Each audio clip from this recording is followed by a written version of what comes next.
Chad Pelly is a local writer, musician, and photographer, one who's actively involved in the St. John's art scene. There's just so much happening here that it needs to be covered.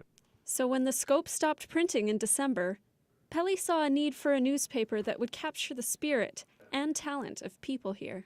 We're a big enough city that a paper like this can matter, but a small enough city that the word can get around really fast, you know? And I feel like all these shops and boutiques and restaurants are what give us the personality that we have. Thanks to ad sales and a good network of friends, Pelly was able to get the paper off the ground quickly and still break even. He keeps 12 empty frames in his office that will house a year's worth of issues of the Overcast. But he hopes production will go well beyond 1 year. Just that this is an absolute dream job for me. I don't know why my passion is to talk about the wonderful things that other people are doing and just get on a rooftop and shout about it. The first issue of the Overcast hit newsstands this week, and I'm heading inside Have a Java Cafe to find out what people think about it.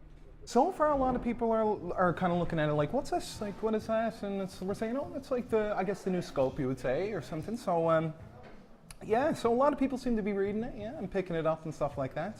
I enjoy it. I find that there's a huge gap in, when I come here, I really enjoy reading little papers, and I miss the Scope. I really miss the Scope. So it looks like this is doing a pretty good job at it.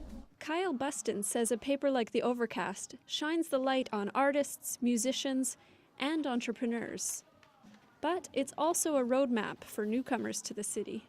It's good for tourism here, so people, when they come to the city, can know we have something and know what's going on. It's instead of having to try to find a building, it's easier, or like a building in an event, it's easier to find those things when you have a paper like the Overcast or what the Scope was before.